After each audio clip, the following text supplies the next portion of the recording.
Polytechnic auditorium hall में आयोजित द्विदिवसीय अंतर्राष्ट्रीय संगोष्ठी का आज अंतिम दिन है।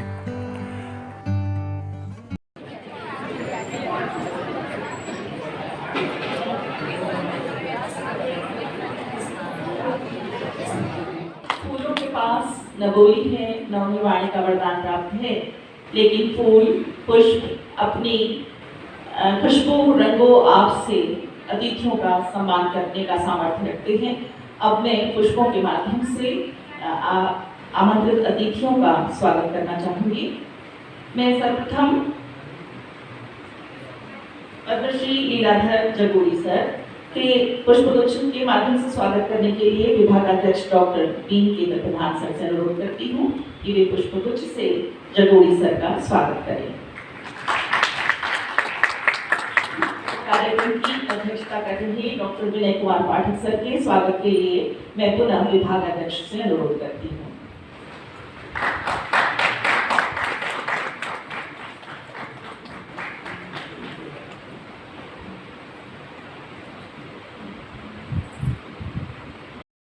गढ़तिवाल के कार्य की बात करते हैं तो ये 1935-36 से इसका हिंदी कविता में अभ्युदय देखते हैं, किंतु सन 1943 में कार सप्तक के प्रकाशन के बाद प्रयोगवाद प्रकट होता है। निश्चित रूप से आदि काल को चेतना का काल कहा जा सकता है। राजा राममोहन राय, स्वामी विवेकानंद, दयानंद जी, रामकृष्ण परमहंस जैसे मनीषी विचारकों ने राष्ट्रिका में भारतीय संस्कृति और धार्मिक चिंतन का रूप दिया। उस समय कवियों के पास 3 मुख्य दायित्व थे। पहला, देश की प्राचीन गौरवपूर्ण संस्कृति का वर्णन, दूसरा पराधीनता के प्रति विद्रोह पैदा करना और तीसरा आर्थिक समानता के लिए समाजवादी दृष्टिकोण रखना। छायावाद में निराला ने अपनी नई कविता में देश के जागरण के लिए अपनी आवाज उठाई, किंतु माखनलाल चतुर्वेदी जी, सुभद्राबाई चौहान, बालकृष्ण शर्मा नवीन और रामधारी सिंह दिनकर जी ने इस राष्ट्रीय भावना को उत्कर्ष तक पहुंचाया जो छायावाद के काल में विद्यमान रही। सुभद्राबाई चौहान की कविताओं में समसामयिक देश प्रेम और भारतीय इतिहास और संस्कृति की गहरी छाप है। झांसी की रानी काव्य इनके अक्षय यश का मूलाधार है। वीरों का कैसा हो बसंत कविता में प्रतीकों के माध्यम से कवित्री ने ब्रिटिश साम्राज्यवाद से मुक्त होने के लिए ललकारा है। गरबाही हो या हो कृपाण, चलचितवन हो या धनुष्मान, हो रस विलास या दरिद्र प्राण, हो रही समस्या है दुरंत, वीरों का कैसा हो बसंत। इस तरह की पंक्तियां लिख करके उस समय जो जरूरत थी लोगों के अंदर प्रेरणा बनने की, उसको हमारे कवियों ने अपनी कविताओं द्वारा स्पष्ट किया। फिर मानते हैं बालकृष्ण शर्मा नवीन जी, वो भी स्वतंत्रता सेनानी थे, बहुत वर्ष जेल में रहे, प्रताप का संपादन किया, महाकाव्य लिखा। हालावादी बच्चन जी ने उनको हालावादी का प्रवर्तक कवि, आदि प्रवर्तक कवि माना है। उनके विप्लव गायन हम अलग निरंजन के वंशज, मेरे अतीत की ज्योति लहर आदि कविताएं कवि की विद्रोही भावना को व्यक्त करती हैं। इसी कड़ी में माखनलाल चतुर्वेदी जी भी आते हैं, जिन्होंने प्रवाह का संपादन करते हुए गणेश शंकर विद्यार्थी जी के संपर्क में आए। इनकी कविताओं में ओजगुण की प्रधानता है, कहीं ज्वालामुखी की तरह दृढ़ता मन है, तो कहीं विराट पौरुष का हुंकार है और कहीं करुणा की दर्द भरी मुहार दिखाई देती है। आचार्य रामचंद्र शुक्ल जी ने उनको स्वच्छंद धारा का कवि माना है। युग तरुण से सेनानी, हिमग्रीवी आदि उनके उद्बोधन काव्य हैं। फिर जब हम आगे बढ़ते हैं तो हमें दिनकर जैसे राष्ट्रीय काव्यधारा के कवि मिलते हैं। दिनकर के कृतित्व में राष्ट्रता की भावना, भारतीय संस्कृति और उसके प्राचीन गौरव का ओजपूर्ण वर्णन है और राष्ट्रीय चेतना जगाने की कवि किस तरह से हिमालय को ललकारता है, मैं 4 पंक्तियां बताती हूँ। रे रोग युधिष्ठिर को न यहाँ, जाने दे इसको स्वर्ग धीर, पर फिर हमें गांडीव गदा, लौटा दे अर्जुन वीर वीर। ऐसे ही देश के उद्दीप यौवन की उपकार करने वाले दिनकर की राष्ट्रीय भावना में महात्मा गांधी की अहिंसा की छाप एक दूसरे रूप में।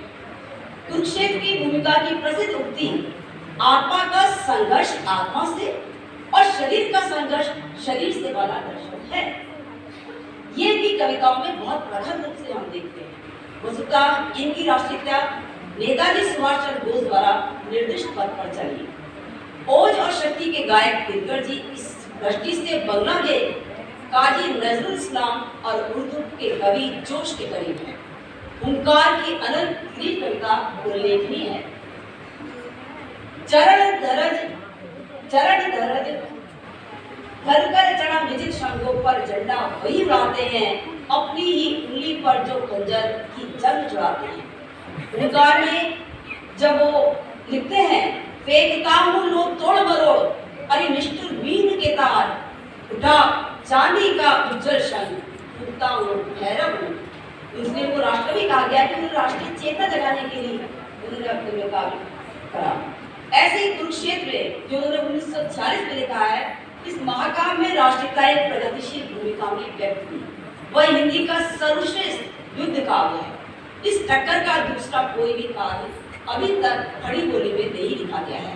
प्रबंध का पौराणिक शीर्षदल कुरुक्षेत्र का युद्ध को युधिष्ठिर और भीष्म पिता के वार्तालाप के द्वारा एक शैली में बताया गया है। इसी द्वंद्व को महाभारत के पात्र जब बोलते हैं तो इसमें युधिष्ठिर जो है गांधी दर्शन से प्रभावित है और अपने हित के लिए युद्ध को अनुचित मानते हैं, किंतु भीष्म पितामह युद्ध की अनिवार्यता आपद धर्म के रूप में मानते हैं। शोषण, दमन, विषमता, अनीति, अन्याय, अधिकार के लिए युद्ध करना अनुचित नहीं है। इसमें इस प्रबंध काव्य में प्रगतिवादी चिंतन को स्थान मिला है। फिर उनका आता है रश्मियति महाकाव्य जो 1951 में लिखा है। इसमें महाभारत के उपेक्षित पात्र, अब देखिए उस समय क्या था कि जो अछूतदार चल रहा था, वो वर्ग जो सामने नहीं आया है उसको लेकर के हमारे कवियों ने कविताएं लिखी हैं, प्रबंध काव्य लिखे हैं। तो रश्मियति का खंड काव्य है, इसमें महाभारत के उपेक्षित पात्र कर्ण को नायकत्व देकर के कवि ने लघु मानवों के प्रति अपनी आस्था व्यक्त की है। एक तरह से ये राष्ट्रीयता है कि हम ऐसे लोगों को महत्व दे जो कर्ण की तरह उपेक्षित और लांछित है। नव मानवता का संदेश ही इस खंड काव्य का उद्देश्य है। मैं उनका आदर्श किंतु जो तनिक ना घबराएंगे, निज चरित्र बल से समाज में पद विशिष्ट पाएंगे। फिर उनका पुरुषार्थ की प्रतीक्षा आता है 1962 में। पुनः हम देखते हैं कि दिनकर जी की राष्ट्रीय भावना का तीखा स्वर उसमें दिखाई देता है। राम के बदले परशुराम की प्रतीक्षा कवि को इसलिए है कि चीनी आक्रमण का दमन गांधी जी की अहिंसा से संभव नहीं हो सकता है, अपितु पुरुषार्थ और बुद्धि से ही संभव था, तकली से नहीं बल्कि तलवार से संभव था। तब कहते हैं संन्यास छोड़ बाहों की विवाह संभालो, चट्टानों की छाती से दूर निकालो। तो एक ऐसे पात्र लेकर के राष्ट्रीय चेतना जो बनी है वो अद्वितीय है। इसके बाद हम और भी प्रगतिशील कवियों को पाते हैं। 1942 में प्रकाशित नरेंद्र शर्मा की पुस्तक मिट्टी और फूल की अनेक कविताओं में राष्ट्रीयता की सफल अभिव्यक्ति हुई है। नरेंद्र शर्मा मुख्यतः व्यक्तिपरक काव्य के कवि थे। श्री बच्चन जी और अंचल जी के सहयोग रहे। नवयुग की राष्ट्रता को स्वर देने वाले जगन्नाथ प्रसाद, सुहानलाल द्विवेदी आदि रहे। छायावादी काव्यों में गांधीवादी दर्शन को हम देखते हैं, जैसे राम, कृष्ण, बुद्ध, स्वामी विवेकानंद और महर्षि अरविंद की तरह महात्मा गांधी ने भी हमारे साहित्य को बहुत प्रभावित किया। उन्होंने देश की आजादी का सूत्रधार बनकर अपने सत्याग्रहों के माध्यम से जिस सत्य और अहिंसा का संघर्ष प्रारंभ किया, स्वदेशी वस्तुओं के प्रति प्रीति जगाई, वह युग दर्शन के रूप में अपनाया गया। एक नई क्रांति का जन्म हुआ। देश में जब सत्य और अहिंसा के गुरु गांधी को लोकनायक का पद प्राप्त हुआ तो बलिदान की आशंका तीव्र से तीव्र होती गई। युद्ध वीर के स्थान पर सत्याग्रही वीर की व्याप्ति हुई। किंतु गांधीवाद का प्रगतिवाद से विरोध है। प्रगतिवाद सुधारवाद के लिए हृदय परिवर्तन में विश्वास नहीं करता, वह क्रांति का पुजारी है। समाज में आमूल परिवर्तन के लिए क्रांति जरूरी है। सुधारवाद कुछ समय के लिए तो रोग को दबा देता है, पर अंदर ही अंदर वह सड़क पैदा करता है, जिससे सारा शरीर की समाज शांत हो जाता है। इसलिए क्रांति जरूरी है, पर गांधीवाद हृदय परिवर्तन और सुधारवाद में विश्वास करता है। गांधीवाद को दार्शनिक शब्दावली में आध्यात्मिक मानववाद कहा जा सकता है। ठाकुर प्रसाद सिंह का महामानव, रघुवीर सिंह जी का जननायक, केदारनाथ मिश्र जी का राष्ट्रगुरु और मूर्ति से नाम ऐसे ही प्रबंध काव्य। माखनलाल चतुर्वेदी जी ने गांधी जी को निश्चय सेनानी कहा है। फिसलते काल करों से शस्त्र करारी कर देती हूँ भंग, पधारे थे प्यारे पद पद सरोगी वायु भी स्वच्छंद। और पंत जी ने तो अपने काव्य उनको संस्कृति के दूत और आत्मा का उदाहरण उनका वर्णन किया है। बापू तुमने सुन आत्मा का तेज राशि आभ्रान, हंस उठते हैं राम हर्ष से पुलकित होते प्राण, नव संस्कृति के दूत देवताओं का करने कार, आत्मा के उद्धार के लिए आए तुम निस्वार्थ। दिनकर जी ने बापू के लिए कहा है कि बापू आगे जा रहे, शहर की बाट घटती जाती है, सहमी सहमी सी अली तिमिर की पीछे हटती जाती है। तो इस तरह से हम देखते हैं कि गांधी जी ने हमारे काव्य को, हमारे कवियों को बहुत प्रभावित किया। प्रगतिवाद में केदारनाथ शर्मा, भगवती चरण शर्मा जैसे बहुत से कवि हुए, पर नागार्जुन अपने व्यक्तित्व और आक्रामक शैली के लिए प्रगतिवाद में आधुनिक कवि के रूप में प्रसिद्ध हुए। इनके काव्य में व्यर्थ की बाध्यता, रोमानियत, काल्पनिकता और शब्द पीड़ा के लिए स्थान नहीं है, और न ही कोई व्यर्थ का गर्जन तर्जन पर जोश सा है, बल्कि जीवन जगत की खुरदरी और विषम वास्तविकता का चित्रण प्रस्तुत किया है। डॉक्टर रामविलास शर्मा और डॉक्टर नामवर सिंह की कविता में प्रयुक्त ठेठ शब्दों से लेकर संस्कृत की संस्कारी भाषा की प्रशंसा करते हैं। एक बहुत सुंदर उदाहरण मुझे लगा उनका, बहुत दिनों के बाद अब की मैंने जी भर देखी, पकी सुनहरी फसलों की मुस्कान बहुत दिनों बाद। अकाल के बाद जब लोगों के घर में खाना पका, लोगों को भोजन मिला, तो उन्होंने कितना सटीक वर्णन किया है इनको इन पंक्तियों में। आप देखिए, कई दिनों तक चूल्हा रोया, चक्की रही उदास, कई दिनों तक काली कुतिया सोई उसके पास, कई दिनों तक लगी भीतर छिपकलियों की गश्त, कई दिनों तक चूल्हों की भी हालत रही शिकस्त, दाने आए घर के अंदर कई दिनों के बाद, धुआं उठा आंगन के ऊपर कई दिनों के बाद। सांस्कृतिक कार्यक्रम सुनने को मिलेंगे, लेकिन हम लोगों की ट्रेन है तो टाइम से जाना है। और जी ने कहा कि पहले आनंद लीजिए, उसके बाद आप लोग म्यूजिक संगीत का आनंद लीजिएगा। सभी को सादर प्रणाम, और सभी विद्यार्थियों और सभी लोग हमारे मंच के इधर सम्मानीय व्यक्ति हैं, उन सबको मैं हृदय से नमस्कार करती हूँ और अपना वक्तव्य जारी करती हूँ। जैसा कि इस संगोष्ठी का विषय है छायावादोत्तर हमारी समकालीन कविता और कविता आज तक। तो जब हम समकालीन कविता की बात करते हैं तो हमारा ध्यान स्वतः ही किन किन कवियों पे जाता है। जैसे त्रिलोचन है, केदारनाथ अग्रवाल जी हैं, आलोक धनखड़ जी हैं, धूमिल है, चंद्रकांत देवताले हैं, हमारे परम आदरणीय पढ़ते हैं जो आज हमारे समक्ष हैं, लीलाधर जरूरी जी हैं। तो ऐसे बहुत सारे साहित्यकार हैं जिन्होंने समकालीन कविता को नए आयाम दिए, और जो परंपरा से चली आ रही थी कविता, उसकी रूढ़िवादिता को तोड़कर जो जनता में असंतोष था उसको अपनी कविता के माध्यम से अभिव्यक्ति दी। आज जो हमारा विषय है वो भारत में लिखी जा रही साहित्य के ऊपर है, लेकिन मैं आपको थोड़ा सा अलग ले जाना चाहूँगी कि भारत में लिखे जा रहे साहित्य की जब हमने बात की तो इन सब कवियों का नाम आया, लेकिन इसी काल में एक समानांतर रेखा, समानांतर साहित्य की एक और धारा चल रही है जो पूरे विश्व में विद्यमान है। और ये जो धारा चल रही है साहित्य की, वो हिंदी को वैश्विक आयाम दे रही है, हिंदी को वैश्विक लोकप्रियता दे रही है, और बहुत सारे ऐसे साहित्यकार हैं जो हिंदी में अपना साहित्य सर्जन कर रहे हैं।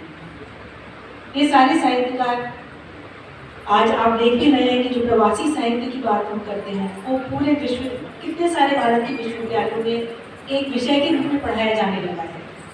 प्रवासी साहित्यकारों के लिए अलग से सम्मानों की घोषणा भी की जाती है। आपको मालूम होगा कि पूरे आज अभी 15, 16, 17 फरवरी को विश्व हिंदी सम्मेलन हुआ था 12वां, वो भारत से बाहर फिजी में हुआ था। कुल 12 विश्व हिंदी सम्मेलनों में से केवल 3 भारत में हुए हैं और बाकी सभी भारत से बाहर हुए हैं। क्यों? क्योंकि जो हिंदी का वैश्विक स्तर है वो आज केवल भारत तक ही सीमित नहीं रहा है, पूरे विश्व में फैल गया है। जब हम बात करते हैं कहाँ कहाँ लिखा जा रहा है ये साहित्य, आप गिरमिटिया देशों में चले जाएं, फिजी है, गुयाना है, मॉरिशस है, सूरीनाम है, त्रिनिदाद है, जहाँ पर भी दृष्टि डालेंगे वहाँ पर लिखा जा रहा है। आप दूसरी तरफ यूरोप के महाद्वीपों में जाएंगे, ऑस्ट्रेलिया जाएंगे, अमेरिका जाएंगे, कनाडा जाएंगे, वहाँ पर साहित्य लिखा जा रहा है। आप भारत के पड़ोसी देशों में देखेंगे, पाकिस्तान में, नेपाल में, खाड़ी देशों में जाएंगे, कुवैत में जाएंगे, दुबई में जाएंगे, तो हर जगह आज हिंदी साहित्य लिखा जा रहा है। समकालीन साहित्य के साथ साथ हमारे पूरे विश्व भर में साहित्य लिखा जा रहा है और इसको लिखने वाले अपने देश से जुड़े हुए हैं, अपनी भाषा से प्रेम करते हैं, अपनी भाषा को विश्वव्यापी स्तर पर प्रदान करते हैं। जब हम इनकी बात करते हैं प्रवासी साहित्यकारों की, तो एक जो मुद्दा सबसे सामने आता है वो ये है कि इसमें क्या लिखा जा रहा है और क्यों लिखा जा रहा है। इससे थोड़ा हम पीछे जाएंगे, बाद में बात करूंगी। मैं बताना चाहूँगी, आपको थोड़ा सा इतिहास में ले जाना चाहूँगी कि प्रवास में लोग पहुँचे कैसे और उन्होंने लिखा क्यों। आप 200 साल पहले जाएं भारत के इतिहास के उस कालखंड में जब अंग्रेजों का राज्य था, पूरे विश्व में अंग्रेजों का राज्य था और कहते थे कि अंग्रेजों के राज्य में कभी सूरज अस्त नहीं होता। देश के विश्व के किसी भी कोने में आप जाएं, वहाँ अंग्रेजों की औपनिवेशिक सत्ता विद्यमान थी। उन्होंने अपनी इस सत्ता को सुदृढ़ करने के लिए भारत के विभिन्न देशों से, भारत के विभिन्न राज्यों से मजदूर ले गए और ये मजदूर Fiji, Mauritius, Guyana, Suriname, Trinidad जैसे देशों में गए। वहां जाकर इनको मजदूरों की तरह व्यवहार किया गया। उनको कहा गया कि आप अपने देश से वहां जाएंगे तो आपको इतना पैसा मिलेगा, लेकिन वहां पर जाकर इनको पता चला कि वहां पे उनको मजदूरों की तरह रखा जाता था। तो एक बहुत बड़ा लंबा इतिहास है गिरमिटिया इतिहास, जिसकी मैं बीच बीच में चर्चा करती रहूंगी अपने वक्तव्य में। तो एक तरह तो गिरमिटिया देशों में लोग गए मजदूर बन के। गिरमिटिया मैं क्यों कह रही हूँ, आपको थोड़ा सा उद्भव बताती हूँ इसका, इस शब्द का। अंग्रेज लोग जो भारतीय मजदूरों को ले गए थे वो एग्रीमेंट के तहत ले गए थे। एक विशेष एग्रीमेंट था उनका और वो उस एग्रीमेंट के तहत उनको 10 रुपये महीना रोजी रोटी, थोड़ी 2 दिन की दाल और एक छोटा सा कमरा, इस तरह से इनको व्यवहार किया जाता था। और उनको यदि वो काम न करें तो उनको कोड़ों की मार पड़ती थी। तो एक जो दयनीय दशा थी उसकी गिरमिटिया लोगों की। और सबसे बड़ी बात ये, जो मजदूर गए थे वो पूरे बिहार और उत्तर प्रदेश से गए थे। ये लोग अधिकतर अशिक्षित थे क्योंकि मजदूर थे, तो इनको एग्रीमेंट कहना नहीं आता था। जब मजदूर भाई बोलते थे एग्रीमेंट को, तो वो उसका सही उच्चारण नहीं कर पाते थे और वो बिगड़ कर गिरमिटिया बन गया। तो ये लोग सारे गिरमिटिया मजदूर कहलाए और जिन जिन देशों में गए वो गिरमिटिया देश कहलाए। तो एक जो प्रवास हुआ भारत से बाहर साहित्यकारों का, वो गिरमिटिया मजदूरों के माध्यम से गिरमिटिया देशों में हुआ। दूसरा, स्वतंत्रता प्राप्ति के बाद हमारा जो प्रवासन हुआ है जो भारत से बाहर, वो हुआ है हमारे जो हम लोग पढ़ने लिखने के लिए जाते थे, क्योंकि हम लोग सब स्वतंत्र हो चुके थे, भारत भी स्वतंत्र हो चुका था, अंग्रेजों का शासन खत्म हो चुका था। तो हम अपनी बेहतरी के लिए, कुछ लोग गए पढ़ने के लिए, उच्च शिक्षा के लिए, और कुछ लोग गए वहाँ पर नौकरी करने के लिए। तो ये जो दूसरा श्रेणी थी, एक श्रेणी तो मजदूरों की थी और दूसरी श्रेणी थी जो वो थी पढ़े लिखे शिक्षित वर्ग की। उनको जबरदस्ती नहीं ले जाया गया था, वो अपने मन से गए थे, स्वेच्छा से गए थे और उन्होंने वहाँ जाकर अपने देशों में जाकर रहे और अपना साहित्य का निर्माण किया। तो ये जो साहित्य है, आपको मैं बताना चाहूँगी इस मंच के माध्यम से, बहुत विशाल साहित्य है जिसके बारे में अक्सर चर्चा नहीं की जाती है। मुझे साहित्य अकादमी की तरफ से एक योजना पर काम करने का मौका मिला। उन्होंने कहा कि पूरे विश्व के जितने भी कवि हैं, आप उनकी कविताओं को संकलित कीजिए और जब मैंने संकलन किया, अभी पूरा कार्य नहीं हुआ तो संकलन किया, तो अभी तक मेरे पास 121 कवि हैं जो भारत से बाहर के हैं और 31 देश है, और अभी ये आधा कार्य हुआ है। तो सोचिए आप, विचार करिए कि कितना साहित्य भारत से बाहर लिखा जाता है। तो ये बहुत, और इसका फायदा क्या है, मैं हिंदी साहित्य को, जब हिंदी साहित्य की बात करते हैं तो किसी ना किसी रूप में ये साहित्यकार हमारे साहित्य को, हमारे हिंदी साहित्य को मजबूती दे रहे हैं, उसे व्यापकता प्रदान कर रहे हैं और पूरे विश्व में हिंदी की पहचान बढ़ा रहे हैं। इन देशों में क्या लिखा जा रहा है, मैंने बात की, आपसे मैं बात करूंगी, छोटी बात करने की, ज़्यादा समय नहीं लूंगी आपका। कुछ महत्वपूर्ण प्रवृत्तियां हैं जो इन देशों के कवियों की, वो बात करूंगी, वो बताऊंगी मैं आपको कि जो सबसे पहले तो जब आप घर से बाहर निकलते हैं, आपको मजबूरी में कहीं बाहर रहना पड़ता है, तो आपको क्या होता है, आप अपने माता पिता से अलग होते हैं, अपने देश से अलग होते हैं, अपनी मातृभूमि से अलग होते हैं। तो चाहे आप कितने भी संपन्न हो जाएं, आपको अपने देश की याद आती है। तो यही देश की याद इन सभी साहित्यकारों की, जिसको हम नॉस्टैल्जिया बोलते हैं, नॉस्टैल्जिया इन सब कवियों के साहित्य में जुड़ता है, क्योंकि ये अपने देश से, अपनी मातृभूमि से भले ही अलग हो गए हों, लेकिन इनकी ये आज भी अपने देश को उतना ही प्यार करते हैं, उनकी जनताओं से सरोकार करते हैं, वो अपनी मिट्टी से जुड़े रहते हैं, और जो स्मृतियाँ हैं इनको अपने देशों की, वो बार बार समझती हैं।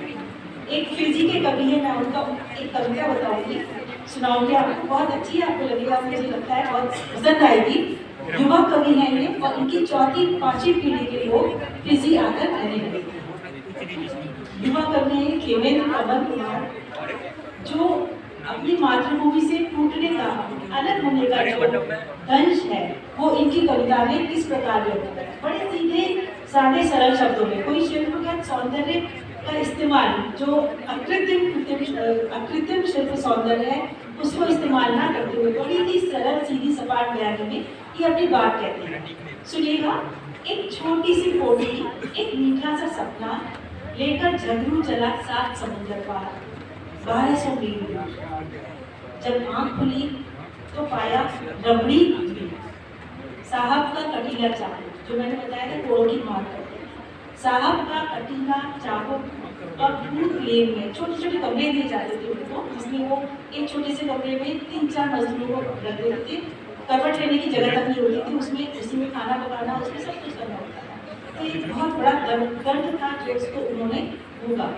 तो साहब का कटीला चाबुक और दूर लेन में एक अंधेरा कमरा, रोया, गाया, भागा, बहुत चिल्लाया, ये जन्मों की बात है, रोया, गाया, भागा, बहुत चिल्लाया, अपने को कोसा, लेकिन तोड़ ना पाया वो समुद्री पिंजरा, समुद्र 7 समुद्र पार जाके गए, लेकिन तोड़ ना पाया वो समुद्री पिंजरा। दिन रात महीने साल धीरे धीरे बीते, गिरगिट की काली रात, घाव के ऊपर घाव और इज्जत भी लूट गई, जटाइयों की भांति कट गए पल।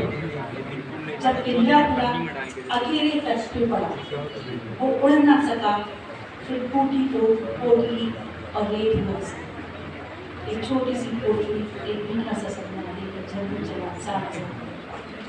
तो ये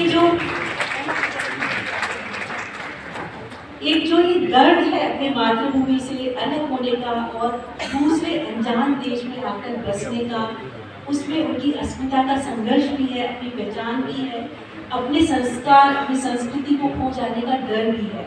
इन सब भावनाओं को लेकर बना है हमारा प्रवासी साहित्य। एक और उदाहरण दूंगी मैं कल्पना से, मैं आपको उदाहरण इसलिए दे रही हूँ, विश्लेषण नहीं कर रही मैं, उदाहरण कविताओं की इसलिए दे रही हूँ कि आप वहाँ जो लिखा जा रहा है उससे खुद को जोड़ सकें। उन्होंने शब्दों में अपने दर्द को, अपनी भावनाओं को किस तरह व्यक्त किया है, उससे आप एकाकार हो सके, उससे आप सामंजस्य बिठा सकें।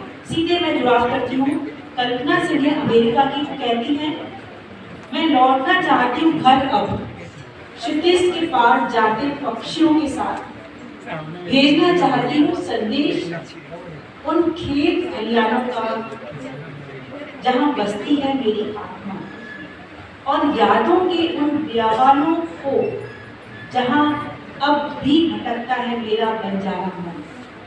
तो ये एक पीड़ा है, ये एक गंश है, ये स्मृति भ्रंश है जिसको हमारे प्रवासी साहित्यकार अपनी कविताओं में व्यक्त करेंगे।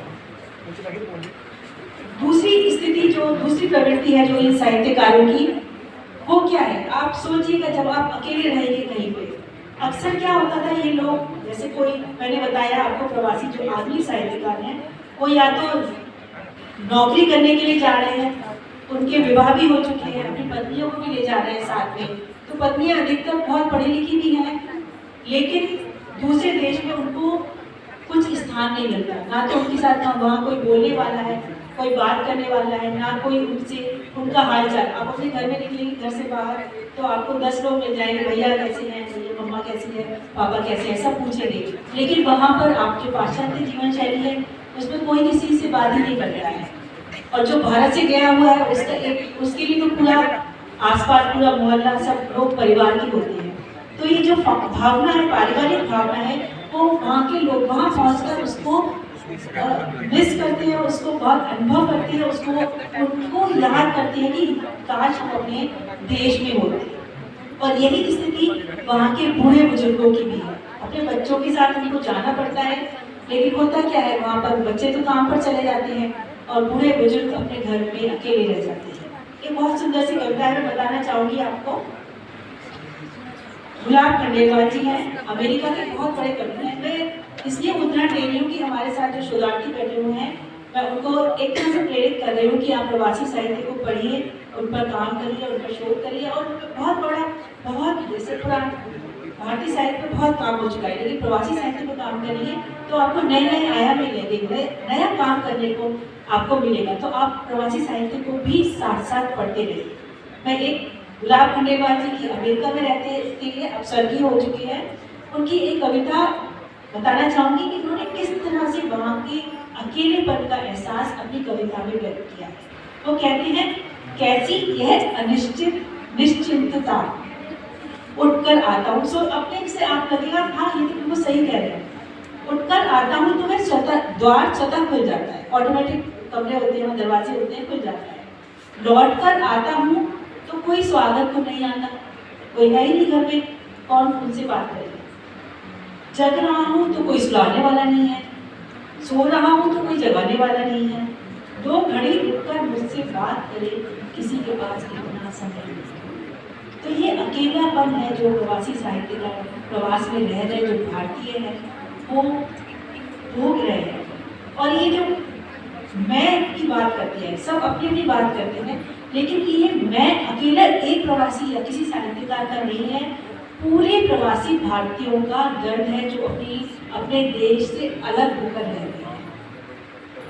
एक अंजना संजीव है, बहुत बड़ी कवित्री हैं, वो कहती हैं, फ्लैट में बुजुर्गों का दर्द देखिएगा, फ्लैट में अकेले बैठ के मौत के सपने देखने से अच्छा है पार्क में बैठना, दौड़ती जिंदगी को देखना और कुछ पल के लिए भूल जाना अकेलेपन को। घर के अकेलेपन से भीड़ का अकेलापन ज्यादा अच्छा है, जो मरने से पहले मरने नहीं देता। बहुत सुंदर कविता है ये।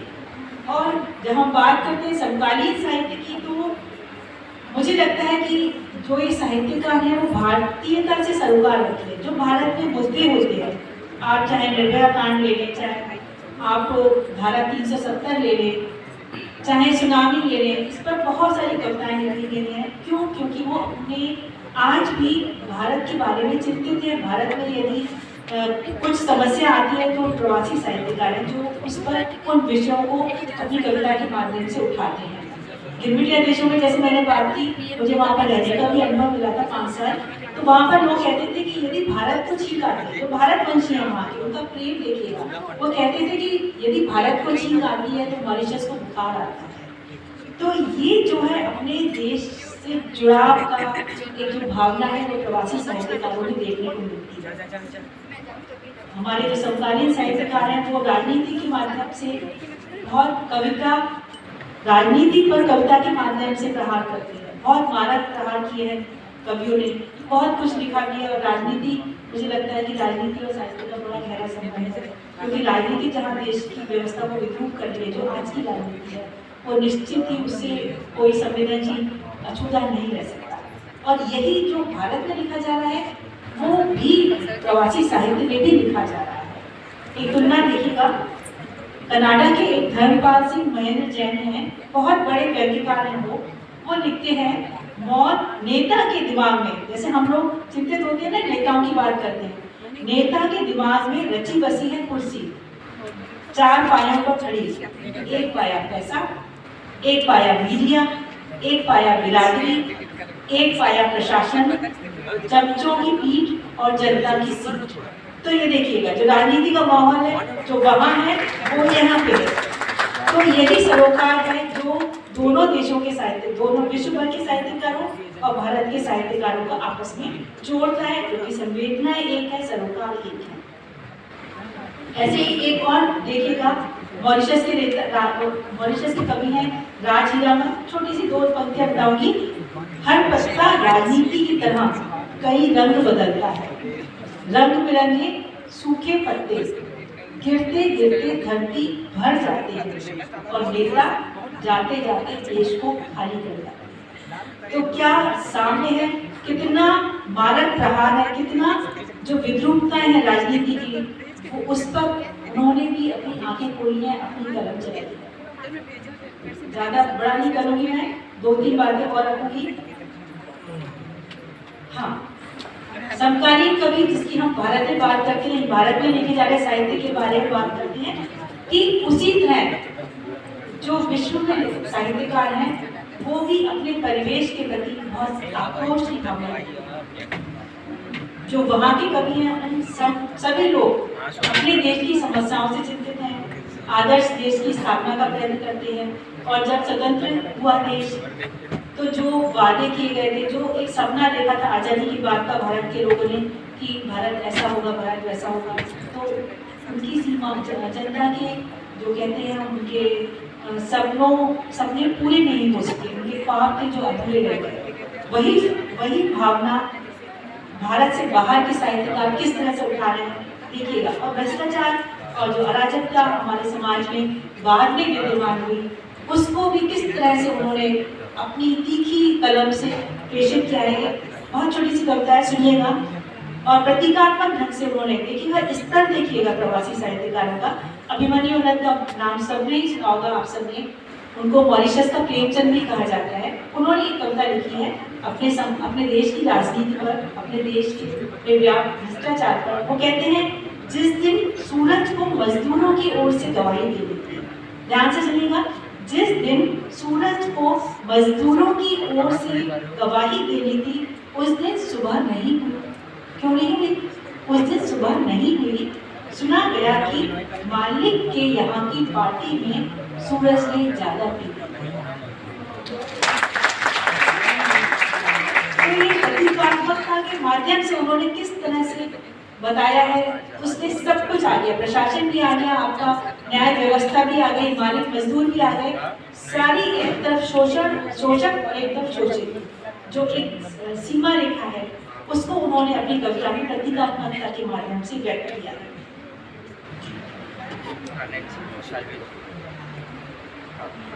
तो जो प्रवासी साहित्यकार हैं, वो अपने समकालीन ज्वलंत प्रश्नों को तो उठाते ही हैं, प्राकृतिक विविधताओं के प्रति संवेदनात्मकता भी रखते हैं। उनकी कविताओं में गरीबी है, भूख है, रोजी रोटी है, पर्यावरण के प्रति चिंता है। लॉकडाउन जो आपने कल इस जो सेमिनार में सुरेश चंद्र शुक्ला जी आने वाले थे, उन्होंने लॉकडाउन पर एक पूरा पुस्तक लिखी है। लॉकडाउन में किस तरह की विसंगतियां और किस तरह के फायदे नुकसान हुए, पूरा काव्य साहित्य है उनका।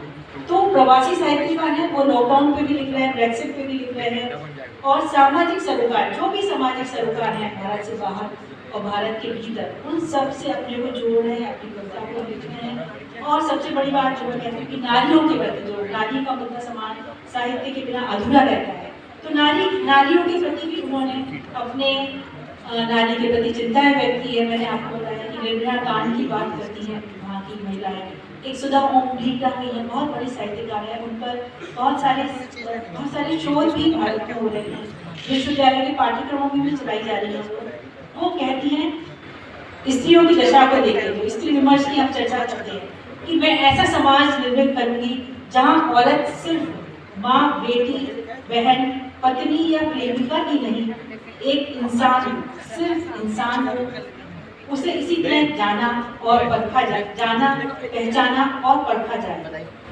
तो वहाँ पर भी ये चिंता है जो हम भारत में करते हैं, स्त्रियों के प्रति संवेदनशीलता समाज में कितनी है, ये बहुत महत्वपूर्ण विषय भी है, प्रश्न भी है, इस पर विचार किए जाने की जरूरत भी है। तो जो भारत में महिलाओं की स्थिति है, वो वहाँ हमें लगता है देखने में कि विदेश में महिलाएं बहुत आराम से रह रही होंगी, उनको बहुत सम्मान होगा, लेकिन ऐसा हर जगह नहीं कहा जा सकता। एक सामान्य संयम की महिला हर जगह, कहते हैं आधी आबादी भारत वो विश्व की है, लेकिन औरतें हर जगह तिरस्कृत है, अलग अलग ढंग से तिरस्कृत है। यहाँ भारत में हो सकता है अशिक्षा की कारण या कुछ और कारण रहे हों, लेकिन विदेशों में भी महिलाओं के प्रति बहुत अच्छा व्यवहार की संभावनाएं कम दिखती हैं, जिसके प्रति चिंताएं वहाँ की महिला साहित्यकार अपने काव्य में कर रही हैं। कविता वाचक रवि है, बहुत बड़ी साहित्यकार है अमेरिका की, वो कहती हैं कभी पूरी नींद तक भी न सोने वाली औरतों, मेरे पास आओ, दर्पण है मेरे पास जो दिखाता है कि अक्सर फिर भी औरतों की आंखें सबसे खूबसूरत क्यों होती हैं, जिनको चिल्लाहटों भरे बंद मुंह में भी कैसे मुस्कुरा लेती हैं। तो समस्त स्त्री जाति के ऊपर के समय के विषय में बात करती हैं, उनकी पीड़ा को, उनके जो अंदर की घुटन है, उनके अंदर जो तनाव है, उनके अंदर जो द्वंद्व चलते हैं महिलाओं के, उन सबको दिखाती हैं। तो स्त्री का मुद्दा केवल भारत तक ही सीमित नहीं, पूरे वैश्विक मुद्दा है ये, और स्त्री विमर्श पर साहित्य जहाँ हम भारत की बात करते हैं, वो विश्व भर के जो भारतीय लिख रहे हैं साहित्यकार वो कर रहे हैं। अपनी बात ज़्यादा बढ़ा के नहीं मैं ख़त्म करना चाहूँगी, बहुत सारा बताने की लाई थी, लेकिन मैं इतना ही कहूँगी प्रवासी कविताओं, जो कवियों की कविताएं हैं, उनमें पर्याप्त दायित्व बोध की भावना, जैसे हम लीलाधर जगदीश जी के लिए हम हमेशा बोलते हैं कि जो मानवीय सरोकार हैं उनकी प्रति संवेदनशीलता, और जो समाज में आज हमारे जो अव्यवस्था है, जो चिंताएं हैं, जो प्रश्नाकुलताएं हैं, जो हमारे मुद्दे हैं, उन पे बात करने का जो साहस है, जो दायित्व बोध है, वो उन प्रवासी साहित्यकारों में भी विद्यमान है। वे अपने कर्म क्षेत्र, जो मूल देश है, खास बात क्या है प्रवासी साहित्य में, वो अपने मूल देश से भी जुड़े हुए हैं, वहाँ की चिंता की बात भी करते हैं। मूल देश माने भारत, और जो कर्म क्षेत्र हैं उनके, चाहे वो अमेरिका हो, ऑस्ट्रेलिया हो, कनाडा हो, जहाँ पे भी वो रह रहे हैं, वहाँ के देशों की समस्याओं से भी चिंतित हैं, और हमें भी उनसे जागरूक करा रहे हैं कि वहाँ पर कैसा स्थितियाँ है, कैसा माहौल है, अपनी कविताओं के माध्यम से वो व्यक्त कर रहे हैं। वहाँ के साहित्यकार देशों की राजनीति में भी हिस्सा ले रहे हैं, आप जानते हैं ऋषि सुनक जी को भी और कमला हैरिस को, तो उन्होंने कितना जो राजनीति से सरोकारिता है वो कहीं ना कहीं उनके काव्य में विद्यमान है। और ज़रूरत क्या है, बस ज़रूरत ये है कि उनके जो मुद्दे हैं, उनके साथ जो सामाजिक सरोकार हैं, वो भारतीयता के साथ साथ जुड़े होने के बावजूद अपने देशों के प्रति हैं। तो ये दो तरह के हम इस तरह उनके काव्य में देखते हैं, एक भारतीयता और दूसरे उनके अपने देश। अब प्रश्न ये उठता है कि आज बहुत बात हो रही है प्रवासी साहित्य को, जिसको मैंने प्रारंभ में ही कहा था कि हिंदी भारत में लिखे जा रहे साहित्य के साथ एक समानांतर साहित्य चल रहा है साथ में, लेकिन इस समानांतर साहित्य को भी मुख्य धारा से जोड़ा जाना चाहिए।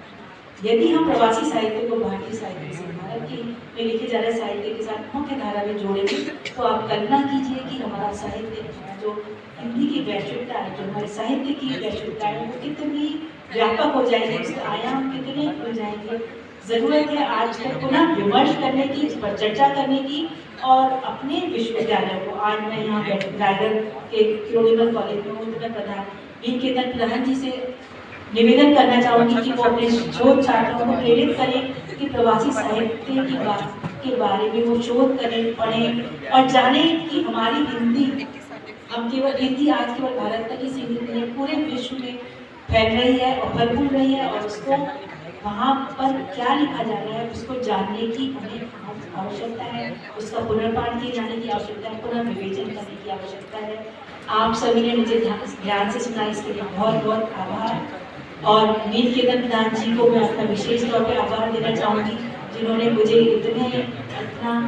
इतना स्तरीय संगोष्ठी में भाग लेने का और अपने विचार व्यक्त करने का मौका दिया। आपके साथ मैंने कुछ 2 दिन बिताए हैं, मेरे लिए जीवन की अमूल्य निधि है और इसको मैं अपने साथ लेकर जाऊँगी। बहुत बहुत धन्यवाद आपसे।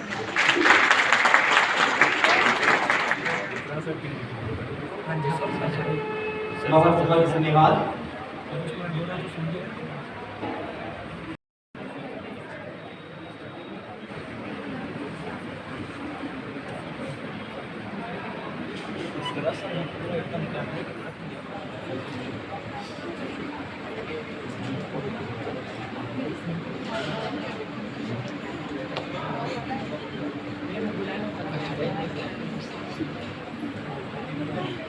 कविता बिना रेफरेंस दिए हुए कैसे आती है?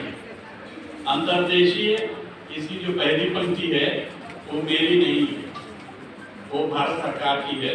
और भारत सरकार का एक होता था इंग्लैंड जिसको कहते हैं अंतर्देशीय, उसके बाहर छपा रहता था वो वाक्य, उस वहां से शुरू होती है कविता। इस पत्र के भीतर कुछ न रखिए, इस पत्र के भीतर कुछ न रखिए, न अपने विचार न अपनी यादें। इस पत्र के भीतर कुछ न रखिए, न अपने संबंधों की छाप, न दुख न शिकायतें, न अपनी मुलाकात का न अगली मुलाकात का वादा। इस पत्र के भीतर कुछ नहीं, इस पत्र के भीतर कुछ न रखिए। ये ऐलानिया छपा हुआ रहता था बाहर पत्र देने का। इस पत्र के भीतर कुछ न रखिए, न अपने विचार न अपनी यादें। इस पत्र के भीतर कुछ न रखिए। इसमें 1974 का भी वातावरण दर्ज है, आगे चलके आपको पता लगेगा। न अपने संबंधों की छाप, न दुख न शिकायतें, न अगली मुलाकात का वादा, न संक्रामक बीमारियां, न पारिवारिक प्रलाप, न अपने हस्ताक्षर, वरना ये पत्र पकड़ा जा सकता है। इस पत्र के भीतर कुछ नहीं, क्योंकि जिनका ठिकाना नहीं है, क्योंकि जिनका ठिकाना नहीं है वे असहाय सबसे ज्यादा संदिग्ध, क्योंकि जिनका ठिकाना नहीं है वे असहाय सबसे ज्यादा संदिग्ध हैं। बाहर एक ओर किसी पाने वाले का नाम और पता, दूसरी ओर किसी भेजने वाले का जरूर। बाहर किसी पाने वाले का नाम और पता, भेजने वाले का दूसरी ओर किसी भेजने वाले का पता जरूर। समाचार खुद हिफाजत चाहते, समाचार खुद हिफाजत चाहते हैं, समाचार खुद हिफाजत चाहते हैं। इस पत्र के भीतर कुछ न रखिए।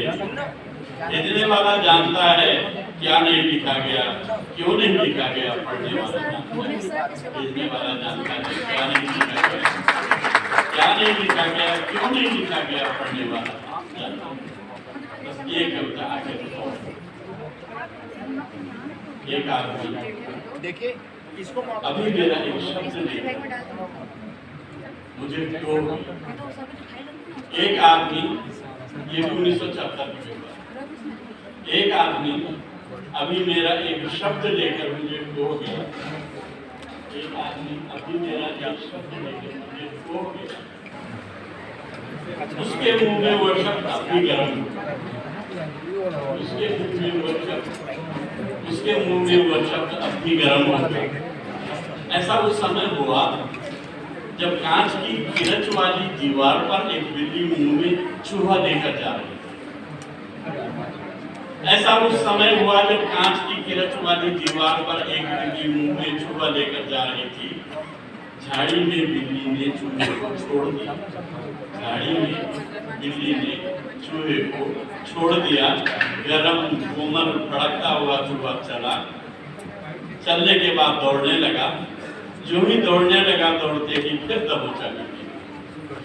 जो ही दौड़ने लगा दौड़ते ही फिर दबोचा बिल्ली ने पकड़कर फिर दूसरी झाड़ी में ले गई। पकड़कर फिर दूसरी झाड़ी में ले गई। झाड़ी के ऊपर मंडराती रही केकती हुई चिड़िया। झाड़ी के ऊपर मंडराती रही केकती हुई चिड़िया। चूहे से छूट चुकी थी चूहे भर जमीन। चूहे से छूट चुकी थी चूहे भर जमीन। बिल्ली के नीचे दबी हुई थी बिल्ली भर जमीन। लेकिन उसकी परछाई बिल्ली के नीचे दबी हुई थी बिल्ली भर जमीन। लेकिन उसकी परछाई और बड़ी होकर बाघ की तरह पसरी हुई थी। और बड़ी होकर बाघ की तरह पसरी हुई थी। दोबारा वह आदमी मेरे ओर आ रहा है और मुझे दूसरे शब्द की तरह देख रहा है। दोबारा वह आदमी मेरे ओर आ रहा है।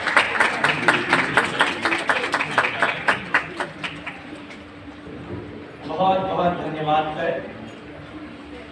सर जैसे व्यक्तित्व को हम अपने बीच पाकर अत्यंत धन्य हैं।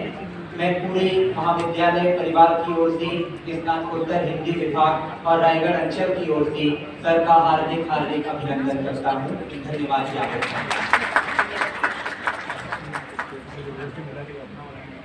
सर को पुस्तक देकर सम्मानित किया जा रहा है। कृपया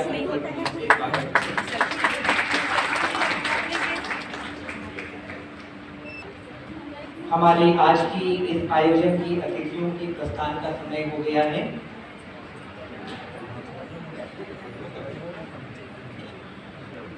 कार्यक्रम को गति देते हुए मैं अब उन्हें आमंत्रित करना चाहता हूं जिनके हम सब अंतर मन से जुड़े हुए हैं। जो हैं तो हमसे दूर, परंतु वह दूरी सिर्फ जगह की दूरी है। हमारे ही महाविद्यालय के पूर्व छात्र जो दिल्ली विश्वविद्यालय में जाकर पूरे छत्तीसगढ़ और रायगढ़ के नाम को गौरवान्वित कर रहे हैं, जिन्हें देखकर हम सब बहुत कुछ सीखते हैं। ऐसे आदरणीय सम्माननीय डॉक्टर राम नारायण पटेल सर को मैं सादर आमंत्रित करता हूं कि वे आए और इस विदेशी अंतर्राष्ट्रीय संगोष्ठी में अपनी उद्बोधन से हमें कृतार्थ करें। Doctor Ram Narayan Patel sir.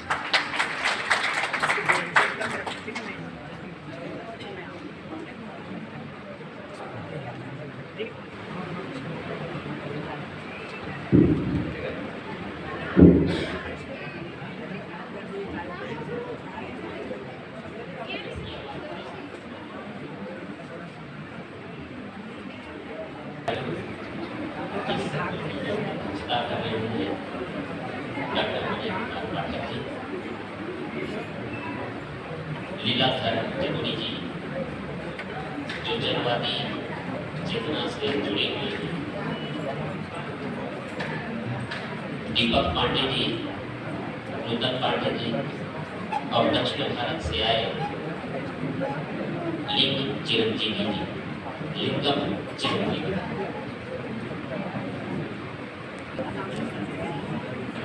और इस ज्ञान यज्ञ में हम सबकी कुछ न कुछ आकृति रही और है, होनी चाहिए। कल जिस पुस्तक का विमोचन हुआ छायावाद के 100 वर्ष और मुकुंदर पांडे, और कल जो चर्चा हुई मुझे लगता है कि कुछ उसमें बातें सामने आ गई होगी और उसका लाभ मिला। पर मैं चूंकि जैसा कहा गया कि इस भूमि का, इस क्षेत्र का, इस विद्यालय से और इस कार्यक्रम में पिछले दिनों था, पुस्तक के प्रकाशन से भी मेरा जुड़ाव था, इसलिए थोड़े अधिकार मैं लेना चाहूँगा और थोड़ी स्वतंत्रता। अधिकार और स्वतंत्रता में इस बात के लिए कह रहा हूँ, कल मैं तो उपस्थित नहीं था और उसका वीडियो मैंने देखा। मंच एक प्रकार का ज्ञान यज्ञ है और उस ज्ञान यज्ञ में जब हम आते हैं तो हमारी भाव, भाषा, व्यवहार सब कुछ ठीक होनी चाहिए। भाषा में यदि कार्यक्षमता ना हो, विषय में कार्यक्षमता हो, तो मुझे बेहद दुख लगता है। और दुख इस बात के लिए भी कि मैं इस क्षेत्र से जुड़ा हूँ। मैं चाहता हूँ कि इसकी आवाज और इसकी धमक दिल्ली तक पहुँचे, क्योंकि वहाँ जो आदमी बैठा हुआ है वो कहता है कि छत्तीसगढ़ अंचल तो बैकवर्ड है। मैं कहता हूँ छत्तीसगढ़ से किसी भी व्यक्ति को बुला लीजिए और आप में से कोई भी खड़ा हो जाइए और हमसे संवाद करिए। यह संभव है कि वहाँ यहाँ के लोगों में एक प्रकार पर प्रतिभागी कभी नहीं है, लेकिन मुझे कई बार लगता है कि केंद्र में गलत नहीं है। इसलिए कुछ और यह भक्ति काल के बाद सबसे बढ़ाव है। और मुझे तो लगता है कि भक्ति काल के बाद एक परिवार का कोई बच्चा अच्छा निकल जाता है तो कहते हैं कि तू इसकी तरफ इसको देख। हिंदी जगत में छायावाद आधुनिक, विशेष रूप से आधुनिक साहित्य में छायावाद उसी प्रकार की उसकी महत्ता है। इसकी महत्ता का कारण कई कला, दर्शन, प्रकृति, जीवन सबका एक अद्भुत समन्वय दिखता है। और कला और काव्य का इस प्रकार का समन्वय इसके पहले ना दिखाई दिया और ना इसके बाद दिखाई पड़ा। मैं कुछ बातें बाद में करूंगा, वो सब आप समझ जाएंगे।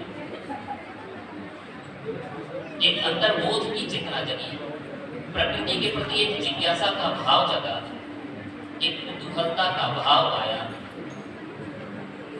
और लाक्षणिक भावना को निकलेगा। लेकिन उस नवीन प्रवृत्ति को उस समय के द्विवेदी युग के जो मान्य रचनाकार थे उन्होंने उसको समझा नहीं और यहाँ तक कह दिया कि ये नौसिखिए का की करना है। आप लोग थोड़ा सा बंद कर देंगे आवाज, तो मैं भी थोड़ा सेट हो जाऊंगा। ये नौसिखिए की करतूत माना था और यहाँ तक कह दिया गया उस समय के नए कवियों को कि ये कवि नहीं बल्कि कवित्व होता है। और इसमें बड़े बड़े आलोचक और कवि थे। मुकुटधर पांडे की बात की ओर मैं इशारा कर रहा हूँ। जिस भूमि पर हम प्रस्थित हैं वह भूमि बड़ी पवित्र है। यहाँ एक युग का जन्म हुआ और आश्चर्य है कि हिंदी साहित्य में कोई भी युग महानदी की धारा से उसका जमी है तटेरी उस भूमि बता कौन सा गान, बता मुझे तय तिलक विदेशी अपने जी की बात। भक्ति काल के बाद छायावाद में इस प्रकार की प्रवृत्ति जो मानवतावाद की बात हो रही थी, अभी किसी ने इस प्रकार की बातें कही। मानवतावाद प्रगतिवाद में तो दिखता कम है, छायावाद में ज्यादा दिखता है। एक बात यहाँ पर और हुई और मुझे बेहद दुख होता है। आज मेरी उपस्थिति इस महाविद्यालय में 41 वर्ष के पश्चात पुनः हुई, इसका सौभाग्य मुझे जो मिला है और निश्चित तौर पर मैं अपने लिए साथ सकता हूँ।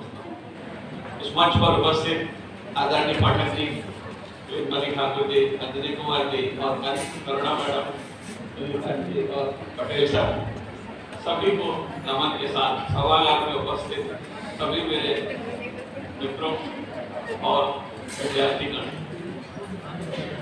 विषय की गंभीरता के साथ जिस तरीके से छायोत्तर कविता रचनात्मक प्रतिबद्धता और सार्थकता, रचनात्मक प्रतिबद्धता पर हमारे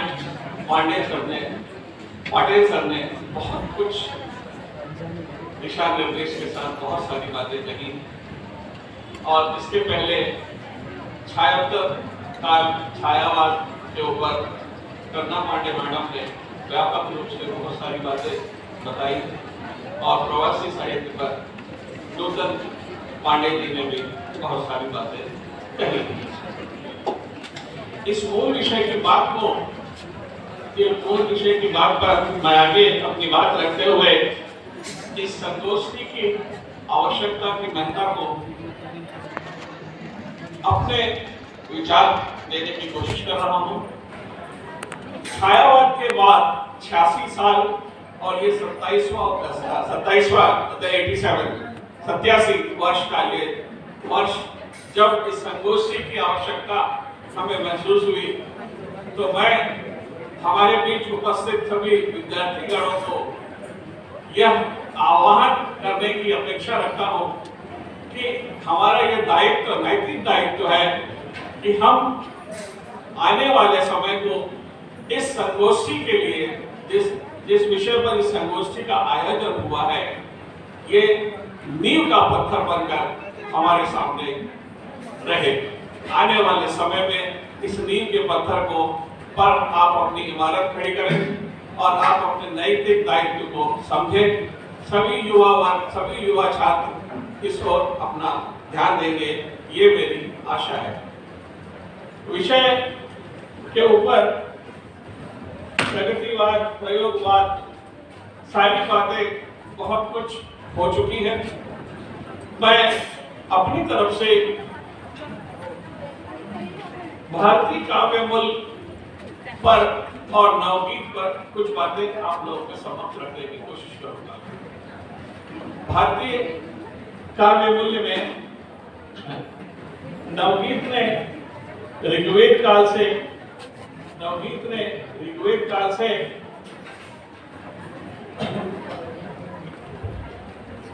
गीत परंपरा को नूतनता के साथ देखा है और इसमें जो गीत के साथ नवगीत का संबंध जो है जनक जन्य संबंध है। गीत के साथ नवगीत का संबंध जनक जन्य संबंध है। नवगीत ने जब आकार लेना आरंभ किया तो अपने किसी विदेशी आदर्श से प्रेरणा नहीं ली। नई कविता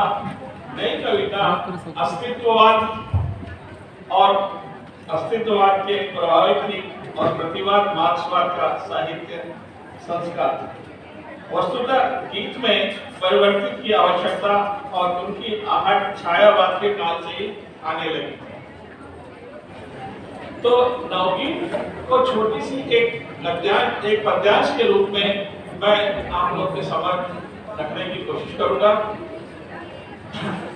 आत्मानुभूति की जगह युगानुभूति को वाणी देना आरंभ कर दिया है नवगीत ने। इसलिए गीत नवगीत हुआ। अपनी अपनी कहते कहते जब सीखा जग नीति कहना, अपने आंसू से सीख लिया युग की पीड़ा पाकर बहना। भाषा विचलन की बहन बनी बनकर संवेदन की तनुजा। जब नवाचार ने सीख लिया कुंदन सी दहकता छाना। नंगे पांव पर्वत चढ़ना। जब हार कर जीत हुआ बस कभी गीत नवगीत हुआ। मन पत्थर में डॉक्टर राम स्नेही यायावर जी के द्वारा लिखी हुई ये छोटी सी रचना नवगीत के संबंध में मैंने आपके समक्ष रखी है।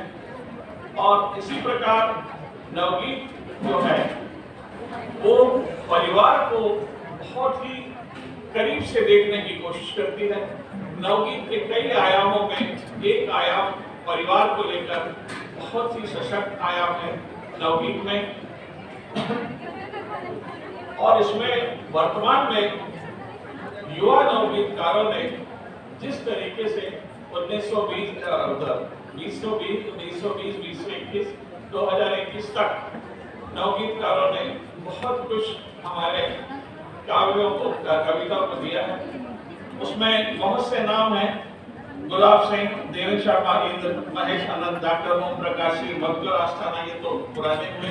नए में गरिमा सक्सेना, चित्रान भागभरे, अनामिका आदि। इनमें से एक छोटी सी रचना परिवार के प्रति जो लोगों के मन में विचार है, उस परिवार में किस तरीके से परिवार के सदस्यों के साथ एक जो तालमेल का बिखराव हमें आजकल देखने को मिल रहा है, वो सारी चीजें एक नवगीत के माध्यम से जब उन्होंने रखा, उसको मैं आपके सामने प्रस्तुत करने की कोशिश कर रहा हूँ। हवा का डर है द्वारे पर स्वास्तिक अंकित है। हवा का डर है द्वारे पर स्वास्तिक अंकित है। हाँ यह घर जीवित है। हाँ यह घर जीवित है। चौखट ऊपर छत्ते में आवास ततैया जी का। चौखट ऊपर छत्ते में आवास ततैया जी का। छत पर है जुगाड़ चिपकिलियों की रोटी भाजी का। गाभिन कुतिया ने कबाड़ से ठौर बुहार लिया है। दादी ने बछड़े पर राई नौन उतार लिया है। दादी ने बछड़े पर राई नौन उतार लिया है। जाग रही भगवती प्रेम पीर पर पीड़ित है। ये घर अब जीवित है। ये घर अब जीवित है। इसी प्रकार डॉक्टर ओम प्रकाश सिंह ने 2 लाइनों में एक परिवार और एक घर के बारे में जो कहा है। बाबा ने रोकी कुलवारी। बाबा ने रोकी कुलवारी। पापा ने इसको सींचा। बाबा ने रोकी कुलवारी। पापा ने इसको सींचा। परिवार का महत्व इससे समझ में आ रहा है कि किस तरीके से एक परिवार का समन्वय हम बना के चल रहे हैं। आज के जीवन की जटिलता बढ़ता हुआ नगरीकरण, औद्योगिकरण, यांत्रिकीकरण और मनुष्य में स्वार्थकता, स्वार्थीपन, ये सारा कुछ हम देख रहे हैं। एक नए विचार को लेकर मैंने अपनी कोशिश की है आपको बताने की। एक ध्यात्मक तथ्य यह भी है कि नवगीत यथार्थ के नाम पर केवल सत्ता, विरोध, सामाजिक क्षमता, मूल्यहीनता, अनास्था, भटकन और अनिश्चितत्व जैसे चित्रण नहीं करता। इसका प्रारंभ ही सांस्कृतिक मूल्यों और राष्ट्रीय प्रतीकों की पावनता को भी चित्रित करने की प्रतिनिधि सजा है। राष्ट्रीय संपूर्ण भारत की वात्सल्य मां गंगा मात्र एक नदी नहीं है। उस पर उमाकांत मालवीय जी की छोटी रचना आप लोगों के सम्मान। गंगोत्री में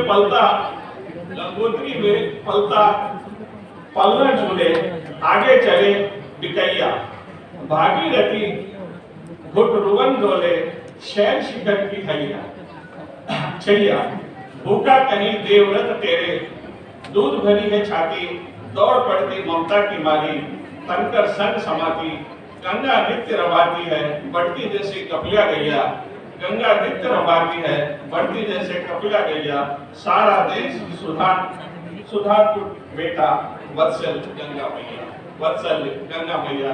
यह है उमाकांत मालवीय की रचना।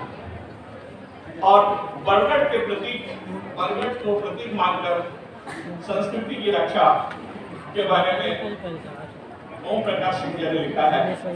इस बरगद की शाखाएं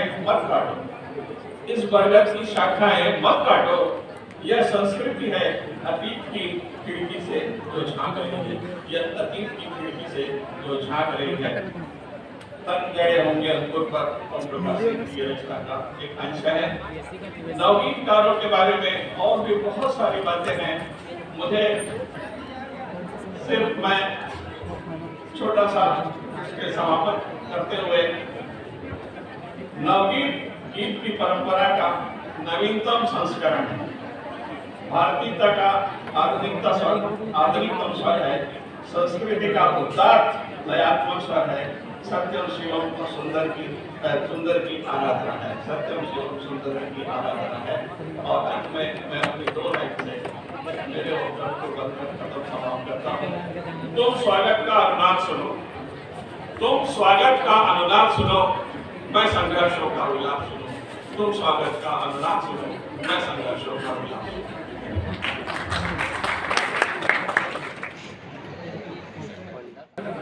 विद्वानों को आप पढ़ेंगे, सबके मत अलग अलग, लेकिन बहुत ही सरल करके वो सबको मिला के छायावाद नाम क्यों पड़ा।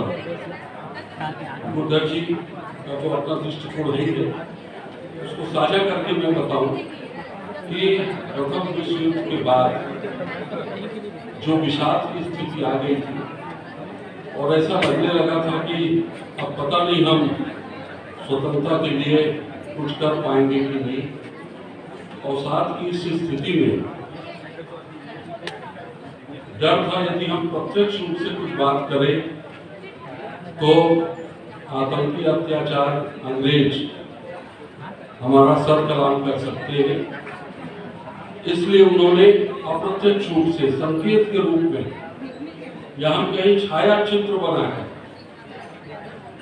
उन्होंने भावाभिव्यक्ति किया, और ये जो नई शैली आई उसे हम छायावाद के रूप में जानते हैं। तो छाया चित्र की जो संकल्पना है ये परिस्थिति जन्य, स्थिति जन्य, उस रूप में हम छायावाद को लेते हैं। विषय से संदर्भित आप देखें, हम 100 क्यों कह रहे हैं। कई लोग तो 16 से 18 1916 से 18 तक से शुरुआत मानते हैं, लेकिन मैंने कल भी कहा श्री शारदा पत्रिका में सन 20 में जो 4 लेख धारावाहिक रूप से प्रकाशित हुए पंडित मुकुंदर पांडे जी के, और पहली बार उन्होंने उसके नामकरण के औचित्य को लेकर जो बात कही, उन सब को लोगों ने स्वीकार किया, विद्वानों ने। इसलिए सन 20 से लेके 20, लेकिन कोरोना काल आ गया तो उस बीच इन्होंने उसी 20 सन में इन्होंने आभासी संगोष्ठी का आयोजन किया जो अभूतपूर्व रहा, और फिर 2-3 साल के बाद इन्होंने एक महाग्रंथ का षड्यंत्र किया है, संपादन किया है, और उसको मैं पलटते हुए ये कल भी मैंने कहा, आज भी कहता हूँ कि छायावाद पर जो जानकारी आपको है वो भी मिलेगी, कुछ नई जानकारियाँ भी मिलेंगी, कुछ अनछुए पहलू भी मिलेंगे, और मुकुंदर जी पांडे को केंद्रित जो बातें कही गई है वो उस शोध को और आगे बढ़ाएंगी। इसलिए ये ग्रंथ जो है वो बहुत महत्वपूर्ण है। तीसरी बात, आप देखिए अभी प्रवासी साहित्य की भी चर्चा हुई, गीत पर भी, नवगीत पर तो डॉक्टर पटेल जी का बहुत महत्वपूर्ण काम है, और अभी चिरंजीव दास भी कुछ गीत नवगीत की बात कर रहे थे। अब देखिए गीत के साथ सचमुच जो समीक्षा होनी चाहिए थी वो नहीं हो पाई, अन्याय हुआ। अब देखिए हम लोग, आप सब जानते हैं, हम लोग मुक्तक काव्य का भेद करते हैं, मुक्तक काव्य प्रबंध काव्य, प्रबंध काव्य, खंड काव्य, महाकाव्य, चंपू काव्य। गीत कहाँ है? गीत की कोई चर्चा नहीं। तो ये गीत जो है, थोड़ा सा आपको बताऊं कि आचार्य रामचंद्र शुक्ल ने हिंदी साहित्य के इतिहास में उद्धृत किया है कि 18वीं शताब्दी के अंतिम दशाब्द में, उत्तरार्ध में लिरिक पोएट्री पर जो आंदोलन चल रहा था उसका प्रभाव हिंदी पर आया स्वच्छतावादी युग में, और उसके बाद गीत का विकास हुआ। रामनारायण पटेल जी भी बता रहे थे कि इसी के आसपास हिंदी में गीत को स्थापना। तो क्या फिर आप देखिए संकेत आपने दिया दिग्वेद से गीत का प्रारंभ। तो सचमुच काव्य के पहले है गीत की वैदिक दिशाएं हैं, गीतात्मक है। उपनिषद में भी गीत तत्व है, गीत का आधार है। रामायण उसी लव परंपरा में वो गीत की रचना है। महाभारत में भी वही स्थिति है। श्रीमद् भगवत गीता, गीता बोल रहे, गीतात्मक काव्य। चलिए हिंदी साहित्य का पूरा संस्कृत काव्य गीतात्मक है। हिंदी साहित्य आदि काल ले लीजिए, वीर गाथा का गाथा, गेय कथा, वो भी गाथात्मक है, गेय है। और फिर आगे आइए भक्ति काल, पूरा भजन कीर्तन गीत संगीत सुर को न जाने कितने जो रस के प्रकार है, छंद के प्रकार है, और संगीत में जो नाद लय स्वर का ध्यान रखते हैं, उनको भी मालूम है कि सुर के जो पद है, उनकी कविताएं हैं, उनमें संगीतात्मकता पूरी तरह से निर्वहित है।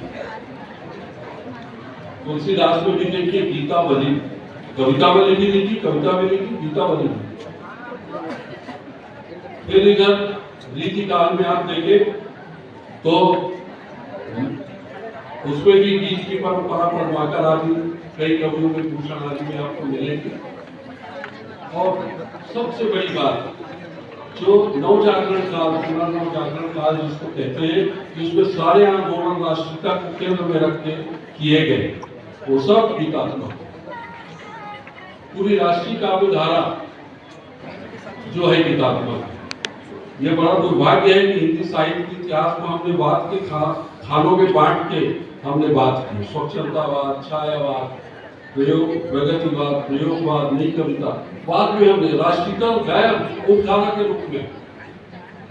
जबकि पूरा हिंदी साहित्य जो है और पत्रकारिता है, हिंदी भाषा और साहित्य के माध्यम से हम स्वतंत्र समर में हम विजयी हुए, लेकिन उसको उपधारा के रूप में मान लिया गया। और इस तरह की परंपरा जो राष्ट्रीय धारा को लेकर चल रही थी, नहीं। ये मैं इसलिए कह रहा हूँ कि सन 2003-04 में मेरी एक पुस्तक आई, पंडित मुकुटधर पांडे की साहित्य संगीत साधना। तो उसमें डॉक्टर कावेरी दाभड़कर मेरे साथ रही। उन्होंने उनके संगीत पक्ष पर नाद, तय, लाग, लय पर बात की, उसकी स्वर लिपियां बनाई, और मैंने उसके कविता नादों के गीत पक्ष पर मेरी विवेचना। तो मैं ये पाया कि मुकुटधर जी पांडे का पुनर्मूल्यांकन का समय अब आ चुका है, और ये जो ग्रंथ है और ये जो संगोष्ठी है, वो निश्चित रूप से बहुत बहुत लोगों को एक संबल देगी, और ये जो अभूतपूर्व आयोजन हुआ है वह निश्चित रूप से एक दिशा पे पहुंचेगी। बहुत बहुत धन्यवाद। जय हिंद, जय भारत, जय द्वितीय सत्र का यही समापन होता है। द्वितीय दिवस के प्रथम सत्र का यही समापन होता है, और मैं महाविद्यालय की यशस्वी प्राचार्य डॉक्टर A.K. तिवारी से अनुरोध करती हूँ कि वे आपका धन्यवाद ज्ञापित करें। Doctor A.K. तिवारी। इस सत्र की धन्यवाद ज्ञापन के बाद गीत की प्रस्तुति होगी, और उसके बाद फिर भोजन के लिए अवकाश मिलेगा। मैं महाविद्यालय के प्राचार्य डॉक्टर अंजनी कुमार तिवारी सर को सादर आमंत्रित करता हूँ कि इस सत्र के धन्यवाद ज्ञापन के लिए ले आए। आदरणीय तिवारी,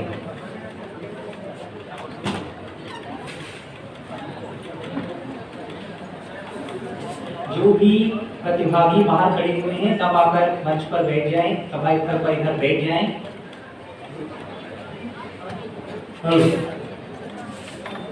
समुंदर के ताल तरंगों में हर वर्ष कई तूफान आते हैं, पर कुछ तूफान ऐसे होते हैं जो जिंदगी के यादगार छोड़ते हैं।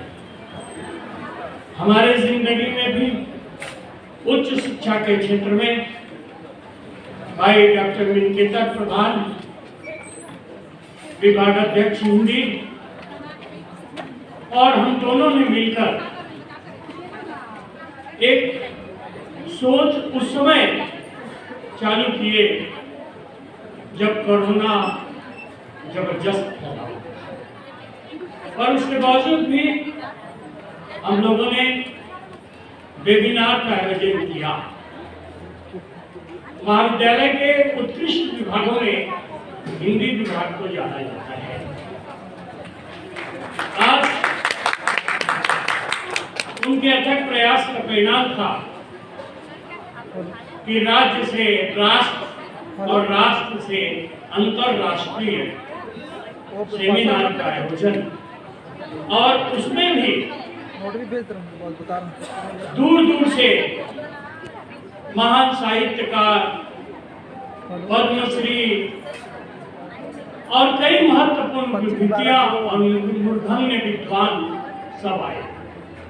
आज इस सत्र का समापन है।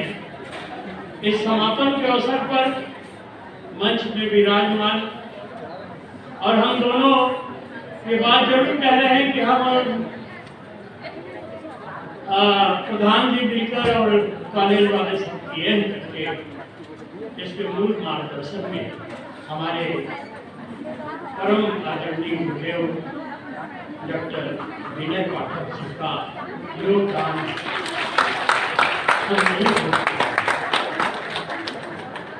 जब भी कॉलेज में और हिंदी साहित्य के कार्यक्रम महाविद्यालय में आयोजित होते हैं, आप कितना भी व्यस्त रहे, आप जरूर हमें समय दिए हैं। उसके लिए भी मैं आपको धन्यवाद देता हूं। धन्यवाद है आदरणीय के तिवारी सर, जो मेरे मार्गदर्शक के रूप में, हमारे प्रेरणा स्रोत के रूप में हमेशा हमारे साथ रहे।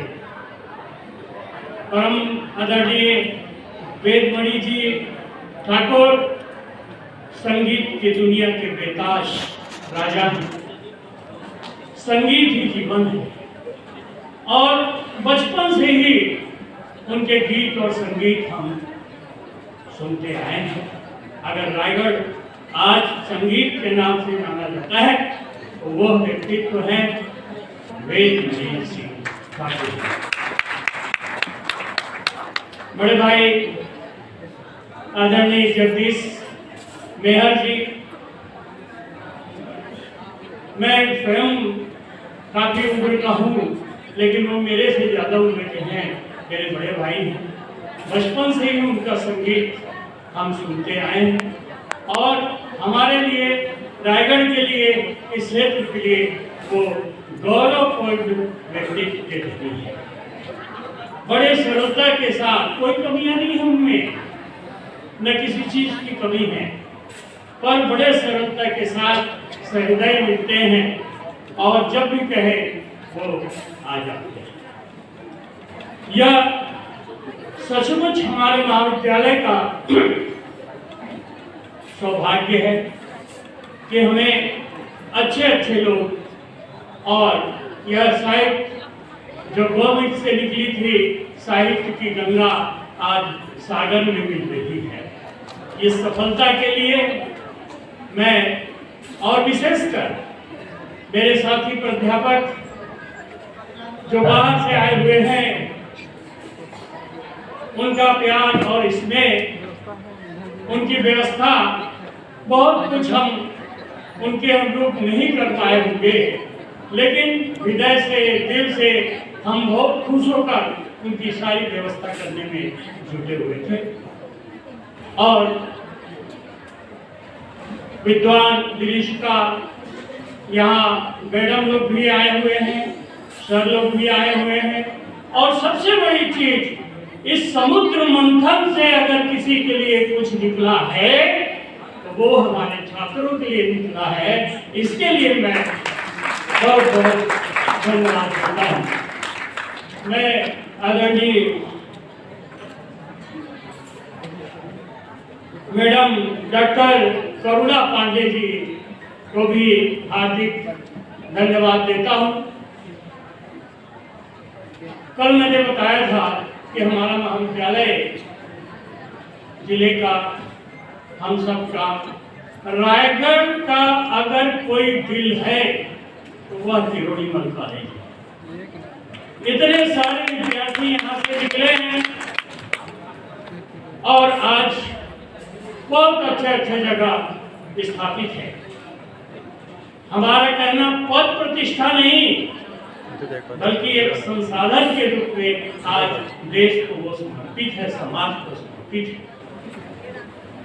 आज विशेषकर इसके युवा हृदय और पूरे कार्यक्रम का मैं सौरभ सराफ को मानता हूँ, और सौरभ सराफ की मेहनत कभी नहीं बोला। इतनी व्यस्तता के साथ रात को, दिन को, जब भी, और हम लोग एक टीम भावना से अच्छा सफल करने का प्रयास हमारे महाविद्यालय के द्वारा हुआ है। इसके मूल कर्णधार में हिंदी विभाग के मूर्धन्य विद्वान डॉक्टर रवींद्र केतन प्रधान जी का ही अथक प्रयास है।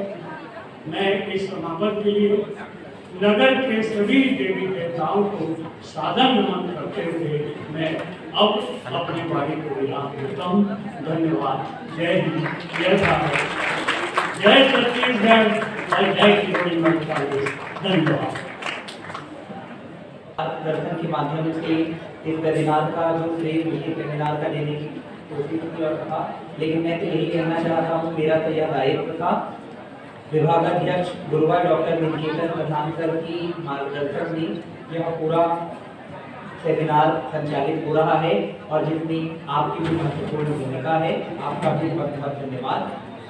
अब हम सीधे चलते हैं उस ओर जहाँ की सारी संगीत की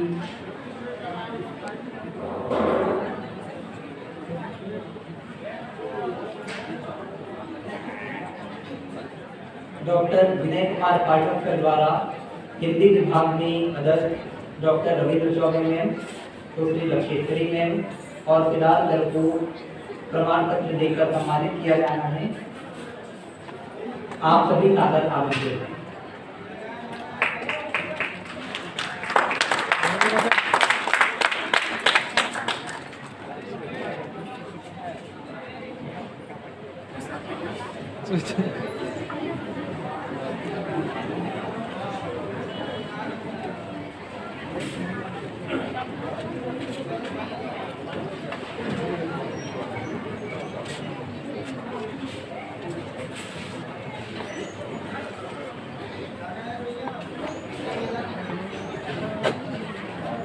जहाँ से सारी लोगों की भावनाएं पूर्ण रूप से जुड़ी होती है। संगीत सभी के जीवन में एक ऐसा तत्व है जो आनंद प्रदान करता है और यह हमारा सौभाग्य है कि इस अंचल की प्रसिद्ध कलाविद संगीत गुरु श्री वेदमणि सिंह ठाकुर सर जी, वायलिन की मशहूर कलाकार श्री जगदीश विहर सर जी और श्री मनहरन सिंह ठाकुर सर जी हमारे बीच यहाँ उपस्थित हैं। महाविद्यालय की छात्रा सुश्री ईशा यादव और आनंद जी भी उपस्थित हैं। मैं सभी को मंच पर सादर आमंत्रित करता हूँ कि वे आए और अपनी संगीत की प्रस्तुति देकर हमें कृतार्थ करें।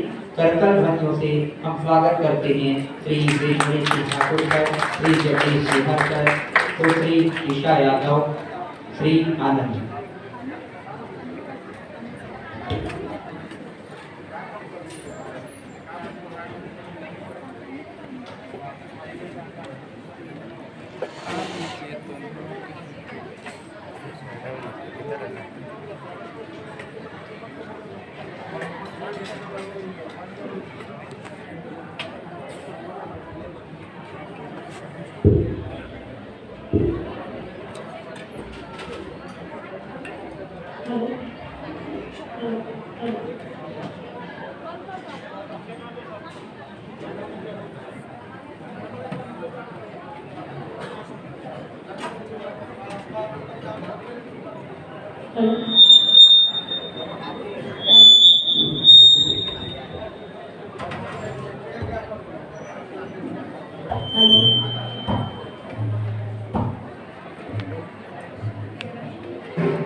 हेलो हेलो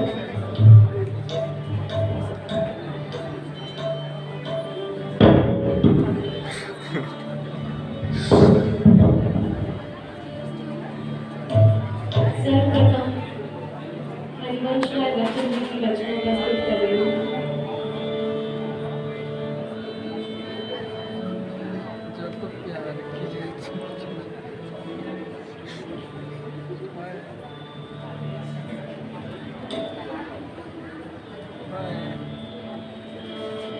चल रे बटोही जब तक सांस चले, चल रे बटोही जब तक सांस चले,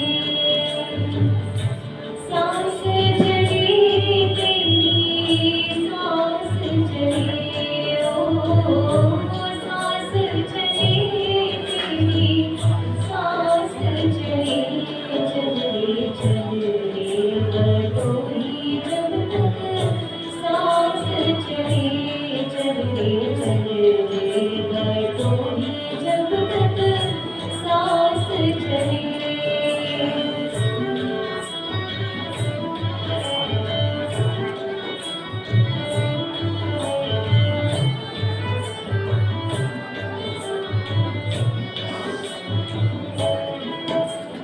सूरज चले बदन झुलसा कर, चांद चले आंसू ढलका कर, सूरज चले बदन झुलसा कर, चांद चले आंसू ढलका कर, सबको चलना पड़ा जो आए, सबको चलना पड़ा जो आए, इस आकाश तले, चल रे बटोही जब तक सांस चले, चल रे बटोही जब तक सांस चले।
मत घबरा छोड़े बातों से, नहीं सेज पर नहीं वेद पर, नहीं सेज पर नहीं वेद पर, कांटों फूल खिले, चले बटोही जब तक सांस चले, चले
भेद खोले